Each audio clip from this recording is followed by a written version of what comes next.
found something that could be my problem. I could have a bacteria problem because I've just found all of this. That could be the problem. Beneath the drum on the tray, I have got the old PP there. Thank you, mother, for the rabbits. So I'll put it on another clean. How close my showers are, and I know they are close. They're coming up for feed because I hired it so much. They're nowhere near looking as red. I have noticed that fish. It'd be good if this is the problem, and then I'll know what I'm dealing with. Right guys, real quickly.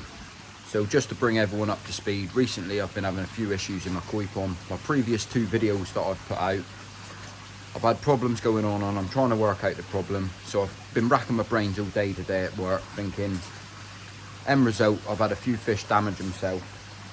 I know the cause of why they've damaged themselves, on what objects it is, the showers or possibly any of the block work that I've got around the pond, just here in the corner, maybe coming up feeding. Took a big gouge out the side of the fish's head, you'll see that up there. But my main concern is the reason why that fish did that. Not how it did it, and if you get my drift, it's why. So I've been ticking off all the boxes, going through water checks, going through parasites, going through absolutely everything. I've recently added a new fish to the pond at the same time. This is about 2-3 weeks ago now. Everything seems to be been going downhill since I've added that fish. I'm thinking to myself, could I have created a problem by putting that fish to the pond? But I thought to myself today at work, I thought I'm going to go a little bit deeper. The drain lines, the system that I've got, people that follow the channel know that I purge one line off of another line, and that's how I do it down to a point. I haven't actually got a purge line in place. I've just purged one off the other. I turn the pumps up to maximum and we go from there. But I thought, right, I'm going to empty the system, lower the water level in the pond, do one drain line at a time, flush them out, let the drum filter and the bile filter completely fill right up. You'll see that in this clip. But then I found something else. I found something that could be my problem. So stick around for the video. Question to ask to the boys down at Burton's. I didn't read about this in a manual. Me not having a drum filter. Look, just stick around and I'll explain a little bit more as we go on through this video. But hopefully I've got the cause of the problem. Before I go any further as well, I've literally, look at all the water down here. I was thinking to myself, have I got anything in my bottom drain? So I lowered the pond, literally emptied all of this, opened one valve and flushed it right out. Nothing at all come out of my bottom drain lines. I've made hell of a mess in here. But I was just looking down here thinking, oh, what's going on in here? So I thought, oh, maybe I'll just have a little clean up through the drum here. Get rid of some of these little bugs what live on the inside of your pipe work, whatever they're called. I can't remember the name top of my head. So I could have a bacteria problem because I've just found all of this down the back of my drum. So it's something that, not owning a drum, I haven't checked before. I literally put my hand in underneath the drum on the tray, give it a good clean back with my hand, and I picked up all of that crap. So I reckon the same is going to be this side when I put my hand in. So I'll keep it live when we do it because I literally just found it. That could be a bit of a bacteria problem. I'll do the same to this side because we'll see it if it's there, isn't it? Nice clean hand. Obviously drum owners probably know this, but it's something that I haven't checked. And yeah, exactly the same, guys. I can feel it. I can actually feel it. Look at that. I wonder if this is my problem. All of the other, you know, everything else is clean. This is what's harbouring. That is a lot. That is a hell of a lot. Maybe this is my problem. Yeah, I can feel loads of it up there. Guys, what I want to do, I can't really get... Right, I'm going to try it, see if you can see. If I drop my phone, you'll never be able to see this footage. Look at the state of that. That could be the problem. That could be the problem. Right, so I've been in there. I've been right in there. I've put this one right in, all the way up through. You wouldn't believe the amount of crap that I took out. From what I showed you, I had double the amount, but I found something in my head, so I thought I got to crack on. This could be the problem. Not saying it is the problem, but it ain't bloody helping, whatever it is. But that said, look, I'm just giving it a bit of a test now, making sure everything's running clean. Holding my finger on it.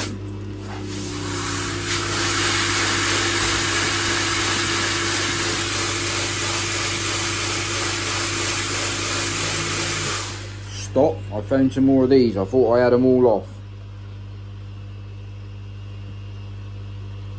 These ain't gonna hurt, but they ain't being on there, just in case while I'm cleaning it. Took ages cleaning that for you then, guys. Right, this side the same. Look, I missed this one bit. Trying to laugh it off, guys, because when you got trouble with your koi and you're trying to work out the reasons why, beats you up, doesn't it? Because you just check everything until you know.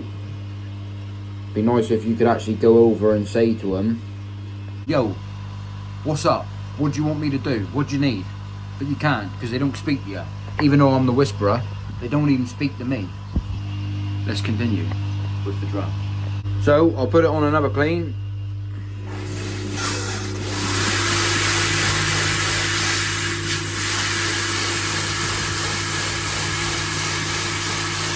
That's all you're getting, because I'm getting soaked. But yeah, everything's clean as far as I'm aware.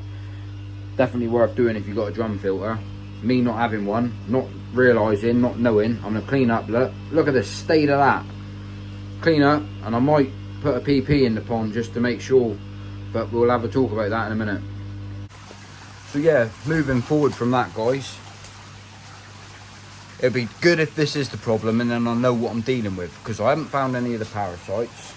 Bring everyone up to a little bit more speed. Two weeks ago, after introducing a new fish, I did do a scrape on nearly every koi that I had. I was digging and digging. I did have every koi out. I give every koi a measure up as well. I went through the whole lot, but I'm a little bit unsure what to do really. In an FMG treatment, I found one trick, thinking I found one. It's possible that a healthy pond will have one trick floating around, or that you find the odd one. If they're not causing the fish a problem, then there's nothing you have to do about it. But I thought maybe it is the problem, so I put FMG in the pond. By finding that today, thinking that I've got a bacteria problem, a bacteria infection somewhere, or somewhere in the water, because all of my water parameters are coming back bang on. There's nothing wrong with that whatsoever. I'm a little bit unsure what to do, whether to wait and just see how it pans out, see what happens with the fish, or peace of mind. And this would be interesting in the comment section what's actually said here, because I've never had to deal with a bacteria problem myself. I've always ever used the Mediclay, which keeps bacteria levels down, like a Koi Masters or NT Labs Mediclay. You know, any type of clay, they're designed to really to keep you know, bad bacteria down. I'm a little bit unsure whether to use any soap at all, maybe something else that I don't really use. Virgon tablets. I'm debating whether to, you know, put some of them in the pond, maybe just the one dose. It's not something that I use on a regular basis, so it might pay for me to do that. But I'm thinking that that's more money that I have to spend for those products, which I've just had an expensive car bill, so the old bank balance is a bit short this month, you know what I'm saying? So I'm thinking what I have got in there, I've got some PP, which I could do a half dose of PP treatment, and maybe just, you know, start fresh, start the pond up again. I'm thinking I might drop 20% of the pond water out, put 20, you know, I've always got a trickle going in, but I might do a big flush out, get it going, bit of fresh, wash out a bit of bacteria. I don't even know how it really affects the fish, if it stays in the water, or how it does the damage. I've never had to deal with bacteria problems before. I'm glad that I've caught it early. I found signs and symptoms early, so I'm on it. For the people that's mugging me off saying I should know all of this and all of that lot, well, I don't know everything, all right? And for those type of people, it's not all of you, 95% of the comments are good and positive, but for the people that don't like it, I just want to say this at the moment now, because the way I've been the last 24 hours, if you ain't got nothing good to say, don't say nothing at all. Because the whisperer can be two different people, you know what I'm saying? He can be a nice person who, look out now, son. Anyway, look. What I'm going back to is, do you recommend anyone to say that, should I leave it, see how it turns out, or maybe put a PP treatment in? We'll have to weigh it up. But yeah, I don't want to stress this fish out any more than what I got to. That said, let's carry on. So yeah, moving back in the filter house. From the last video that I put on about this little controller, which basically what it does, it controls the speed of your air pump. So the idea behind it is that you use less watts in the winter, turning it down, not using as much air. With the problems that I've had, I've decided to change everything back to normal. So I got that one pumping full, this one pumping full, all the pumps running what they were in the summer instead of trying to turn them down a bit. Reason being, if I just step out here a second, from the people that saw the videos, the last 2 videos that I put out, I started having a little gather of poo build up in the corners, and I've never had that all summer. So I thought I'd just turn everything back up to the maximum how it was in the summer running, and we'll see how things turn out there. It's always one of them situations. I've gone all summer, not a problem. Someone said about getting some black gravel here so you don't see the reflection of me, but I think you're just gonna have to put up with a koi whisper a little bit longer because I'm skint. That said, look, I wanted to show you, this is 2 days after my last video, if the people that following it. I wanted to see if there was any improvements on the 2 fish that I bowled up. I just wanted to see if there was any improvements on them if they come to the window for us. All the other fish look good. They don't look red and veiny or anything like that, but I am still seeing a little bit of flicking and flashing. It's on this one here on the other side we want to look at if she decides to play ball with us, but I do believe that how she damaged herself was on the showers or possibly on the corner of the pond coming up competing for food, because I've noticed all of my fish throughout the summer, they've been calm eating, not been chasing it, they've not been hungry, they eat when they want to eat. I've had the feeder going off the whole time. It turns round, we'll be able to have a look. It's not nowhere near looking as red. It's looking a lot better than what it was. I'm going to leave her for another couple of days and then I'll get her back out and put some more treatment on her. And we'll try that. But I have still noticed a couple of the fish, especially this one here still, the one that I did notice clamped up. I have noticed that fish still been going down to the bottom resting, which is concerning still, but a fish can do that after it gets sick for a while before it comes right. Obviously, I'm still a little bit unsure whether to start putting clay back to the pond or not, because I've never had a problem at all in my whole koi keeping of bacteria problems. I've always ever used clay. It's the first year I've stopped using clay. Finding that big build up, could it be the problem? Could it be adding new fish kick something off, which created a massive problem? Do I sit back and wait and see what happens? Koi keeping's a funny old hobby, and sometimes you can just create yourself a problem by keep digging. So I might just weigh up the situation, see how they get on. See, that one just still had a flash. It's not continuous flashing, but they're still flashing. And that's how, with how close my showers are, and I know they are close, I have dropped the pond level back down to 10 mil again. And it was only trying something in the winter to really quieten down the showers more than anything, even less than what they are now. Just for the running cost, I thought I'll slow it down. I've dropped the level, so maybe the flicking and flashing, that is what caused it. I do believe that's right. I thought that myself anyway, of how it damaged itself. Bottom drains sometimes can damage your fish, but I'm thinking like the corner here, they're coming up for feed because I hired it so much. They're coming up for feed when I'm not here. The new chag that I got goes absolutely nuts for food. So it's like, soon as food goes in the pond, it's darting around going crazy, and it might have spooked one of my other fish that are not used to that, and obviously whack on the shower or on there, or it could have flicked and flashed and done it at the same time. None of the other fish have really damaged themselves as such. There's a few little minor bits. Some of the fish are old, you know, there is like a little rip fin where they've been flashing. It's one of them really. I've just been on it, I've been trying my best, trying to work out, doing as best as I can, knowing what I know, and there's always something that you don't know, and when you think you can, you know, you deal with everything, you get another problem. But that's keeping livestock, isn't it? There's always something. Like I said earlier on in the video, if you could speak to them and ask them if everything's all right, or what the problem is or the issue, and they could say, yes sir, I need an extra 200 grams of food a day. Don't work like that though, guys, does it? So you try your best, you do your best, and it's all you can do. But it's easier to give advice than deal with it yourself. Because I always get people ask me what to do, how do I do things, and I just tell them the way that how I would go through and check things off. But until you're in the situation yourself and your boat's sinking, it's a hard one to sort of work out what's going on until you know what you're dealing with. That's part of being a hobbyist, not an expert.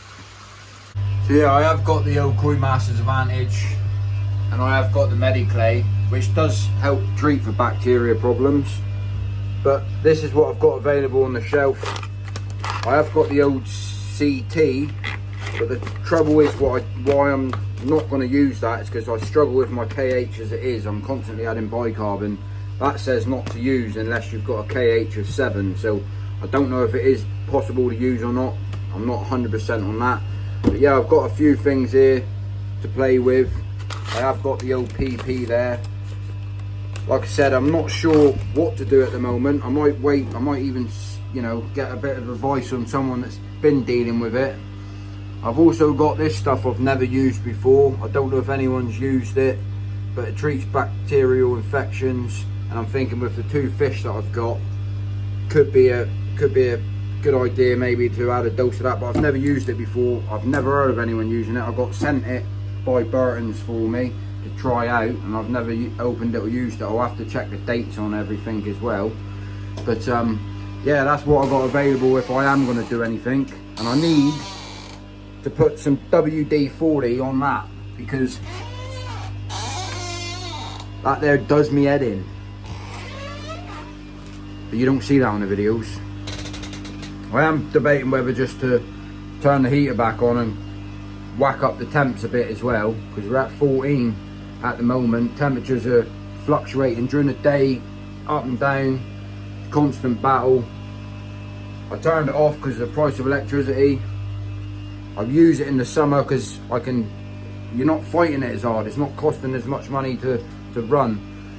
But yeah, thought I'd chuck that in the video as well for you, because I'm out here watching them, observing, thinking I'll get a little bit more to the video. But I don't know whether just to sit back on my hands for a minute and see how they improve in a couple of days, keep me on water or what. But you know it's coming to that time of day, guys. I want to say thank you very much for everyone, all the comments and the advice, and you know, everything that's come in on positive notes to help me. I could have just hid behind the camera about all of this, made out that nothing happened, gone quiet for a couple of weeks, started posting again. But I'm an honest koi keeper, and I've always ever been honest on this channel. So if I've got a problem, I'm going to show you. If I can fix a problem, I'm going to show you. If I can't fix it, I'm going to show you. I'm not an expert, I'm a hobbyist, and I enjoy doing it. If you learn from me, happy days. If you don't, happy days. And if you can subscribe, thank you, mother for the rabbits. Just keep an eye on these videos, and we'll be back to the old funny DIY videos soon, guys. So thank you, mother for the rabbits. Thanks for watching the video, and I'll see you all on the next one.